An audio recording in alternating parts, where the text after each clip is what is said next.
नमस्कार दोस्तों, स्वागत है आप सभी का हमारे YouTube चैनल SK स्टोरीज पर। तो चलिए दोस्तों, आज की कहानी जल्दी ही शुरू करते हैं। दया भावना इंसान की एक ऐसी खूबी है जो उसे स्वतः अच्छाइयों की ओर ले जाती है। इसमें किसी को क्षमा करने की भावना आपको ऐसी प्रवृत्ति की ओर ले जाती है कि नुकसान पहुंचाने वाली को भी आप क्षमा कर सकें। आप महसूस कर सकते हैं कि ऐसा कहना तो आसान है, पर व्यवहारिक रूप में लाना मुश्किल। आपका कहना सही है, लेकिन आप कुछ विशेष हैं, इसलिए आप ऐसा कर सकते हैं। रामायण में भी इसी बात की चर्चा है। इस धर्म ग्रंथ में भी क्षमा को महान बताया गया है। क्षमा करने वाला महान होता है। कई बार जब आपके पास पद व शक्ति होती है, जो आप लोगों को क्षमा करने से इनकार कर देते हैं। आप सोचते हैं कमजोर आपके अधीन है। वास्तव में ऐसा करने से आप में और दूसरों में फिर क्या फर्क रह पाएगा।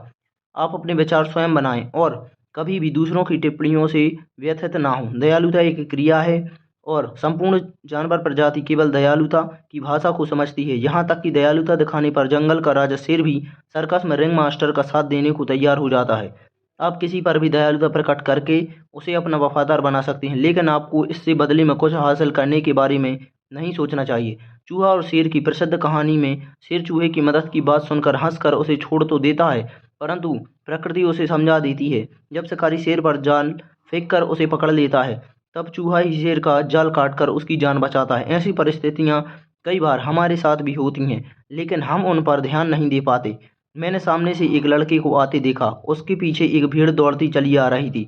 कोई आश्चर्य नहीं है कि भीड़ निरंतर तुम्हारे पीछे पीछे चल रही है। भीड़ की ओर इशारा करते हुए मैंने उस लड़के से आगे कहा, तुमने उसके गले में रस्सी बांधकर उसे खुद से जोड़ रखा है। लड़का हंसा और उसने भीड़ के गले से रस्सी खोल दी, फिर चल दिया। जैसे ही लड़के ने आगे बढ़ने के लिए कदम बढ़ाया, भीड़ उसके बिल्कुल नजदीक आ गई और फिर उसके पीछे पीछे चलने लगी। यह नवयुवक हंसा और भीड़ को थोड़े जों दिए और बोला, आप ठीक कह रहे हैं, लेकिन जैसा कि आप देख रहे हैं, इसे मेरे पीछे चलाने वाली रस्सी का नाम है दयालुता।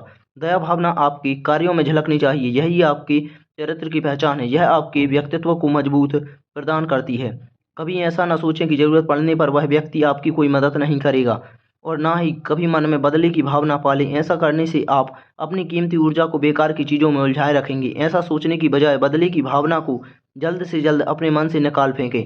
हम विश्वास करते हैं कि दया दिखाना और दानशीलता अच्छी बात है, लेकिन समय आने पर परिस्थिति का विश्लेषण करके इस अच्छे कामों को कुछ समय के लिए रोक दें। ऐसा केवल आपके साथ ही नहीं, हम सबके साथ होता है। हम में से कुछ लोग जल्द ही ऐसी परिस्थितियों पर काबू पा लेते हैं, तो कुछ देरी से। कुछ लोग किसी भिखारी को कुछ भीख देना और ऐसी ही दूसरी क्रियाओं को ही दयालुता समझते हैं, लेकिन ऐसे कार्य दयालुता की श्रेणी में नहीं आते। आप ऐसा स्वर्ग में अपना स्थान सुरक्षित करने के लिए करते हैं। दयालुता में विशेष विश्वास करने वाले लोग खास नहीं होते, बस उनमें खास तरह की सोच होती है। वे इस बात में आस्था रखते हैं कि जैसे प्रकृति ने हमें बदले में बिना कुछ वापस मिलने की उम्मीद के बहुत कुछ दिया है, वैसे ही हमें भी दूसरों पर दया दिखानी चाहिए। एक बार अगर आप में यह गुण पैदा हो गया, तो यह आपका चरित्र बदल देगा और आपको अपने अंदर एक अश्वात शक्ति महसूस होगी। आप अपनी क्रियाओं से प्रोत्साहित होकर स्वयं मजबूत बन जाएंगे। आपने हिंदी फिल्मों में देखा होगा कि बचपन में जब एक अभिनेता या उसके परिवार के साथ कुछ बुरा घटता है, तो वह उसके जीवन को उथल पुथल कर देता है, और अभिनेता बिना अपने भविष्य की परवाह किए हुए किसी भी कीमत पर विलेन से मुठभेड़ जारी रखता है। इसमें कोई शक नहीं कि हीरो का कार्य उसकी दृढ़ निश्चय और जुनून को दर्शाता है, लेकिन यह नकारात्मक भी है। अगर वह अपनी ऊर्जा का सकारात्मक इस्तेमाल करता, तो भी विलेन को अच्छाई का पाठ पढ़ा सकता था। मैं आपको डरपोक बनने की सलाह नहीं दे रहा हूँ, लेकिन दयालुता से यह आप जीत सकते हैं, यहाँ तक कि हारी हुई लड़ाई भी। इसका सबसे बड़ा उदाहरण राष्ट्रपिता महात्मा गांधी है, जिन्होंने अंग्रेजों को भारत छोड़ने पर मजबूर कर दिया। उन्होंने दयालुता के आशीर्वाद और अहिंसा के बलबूते यह सब किया। यह अलग मुद्दा है कि हम भारतीय गांधी जी के कई कार्यों की आलोचना करने से नहीं चूकते। आज सफलता का मतलब केवल धनी व संपन्न होने से लगाया जाने लगा है, चाहे आप कैसे भी उस संपत्ति कमा रहे हों। ऐसे में दया भावना जैसे गुण पीछे छूट रहे हैं, लेकिन जो लोग वास्तव में सफलता की ओर अग्रसर हैं, वे इस गुण में विश्वास रखते हैं, भले ही आम लोग ना करें। अगर आप स्थायी सफलता चाहते हैं, तो फिर आपको यह गुण अपनाना होगा। उस आदमी को कभी मत भूलें जिसने आपके प्रति कृपा दिखाई हो। कृपा की भावना आप केवल बाहरी लोगों के प्रति ही नहीं, बल्कि अपने परिवार में भी दिखा सकते हैं। आपको थोड़ा अजीब लगेगा, पर आपको इसे प्रदर्शित करने के कई मौके मिलेंगे।